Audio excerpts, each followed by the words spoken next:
In a dramatic and dare I say danceable turn of events, San Marino's Serhat has switched to the disco version of his song, I Didn't Know.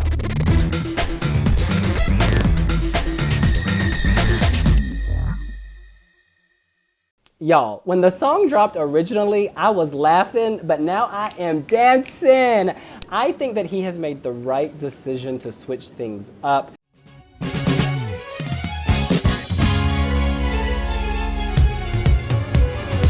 I didn't know that I'm falling for you and my dreams could come true. I didn't know that you're warm like the sun. Our life has just begun. I didn't know. People, including us Porig, were hating on I Didn't Know when it came out. Then we had the remixes emerge, and everyone gravitated to disco, including Twitter user Eurovision, who started an online movement. San Marino Television was paying attention, and they have switched to the disco version.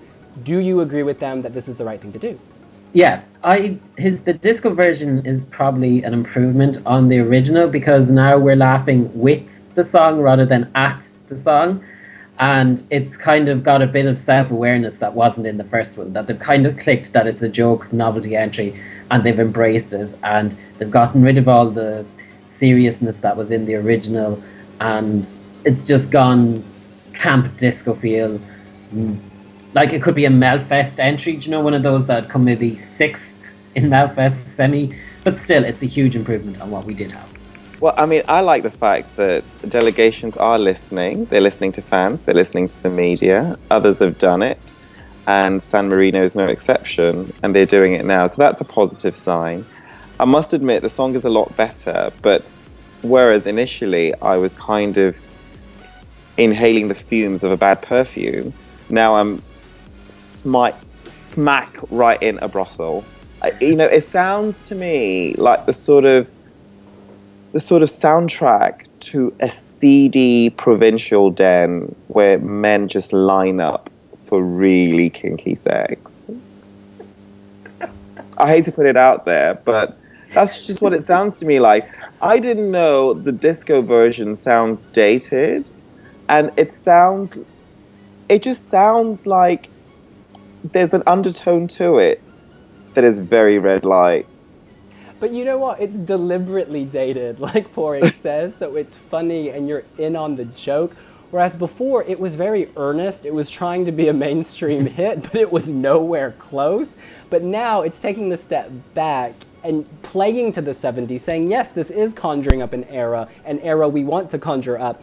I think that the staging in the video actually works really well. They have this dated sound, but very modern dancing. It fits, it looks expensive, and he is able to shine more in this context, because let's face it, he is not Justin Bieber. He is not gonna be young, hip, modern. So he needs to play to his old school strengths. And this new video, it has a kind of, not Harry Connick Jr., not Frank Sinatra. Basically, he's channeling old world glamour with this dated song, and it's cute. Will this make it to the final? I think fans want to see it make the final. It's not gonna happen though. The juries are not gonna rank this highly. There's no way. Here's the thing.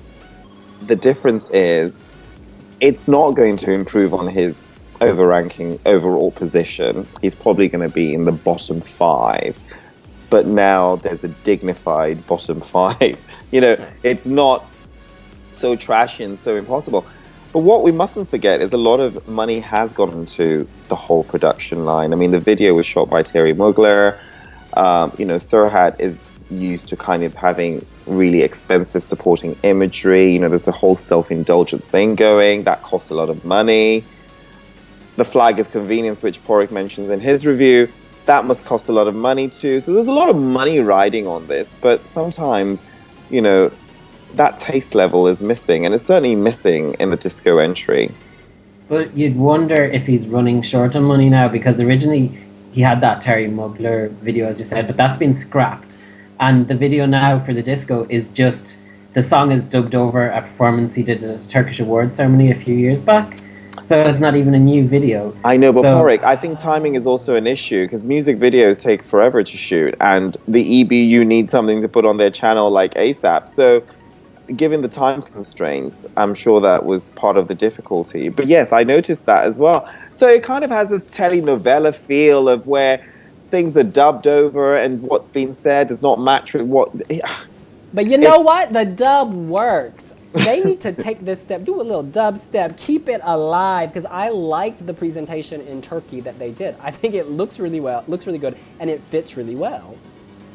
Oh, Except, of course, at the Eurovision stage, you can't have 42 people. You can only have 6, so they're going to have to somehow... Maybe they can have digitized LED dancers dancing along with the 5 dancers he'll have with him.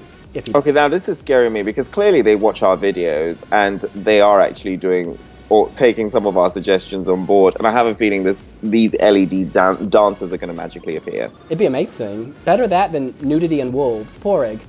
I think they're best to embrace the madness and go as crazy as possible. They're not going to qualify, so they may as well give us a fun 3 minutes, and it will stand out, and they'll have made an impression in the semi-final, and then they can sit back on Saturday night and enjoy the show with the rest of us.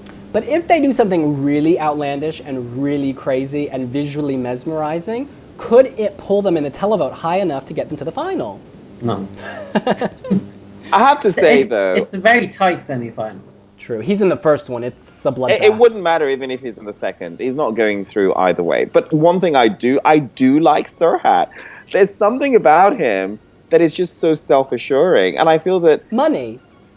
Well, beyond that, I think also self-confidence. And one thing also which you cannot discount is the fact that he's thinking, people go in there to win. But he's thinking, no, I just want to showcase my own material. And this is not about clinching onto votes. This is about 170 million people watching it. And I think, you've got to applaud somebody with that kind of self-assurance. Well, that's what we think. What do you think of the disco version of I Didn't Know? You can let us know here on wiwibloggs. And make sure to give us a big thumbs up. Also, you got to subscribe. Would love it if you did. See you later. Bye.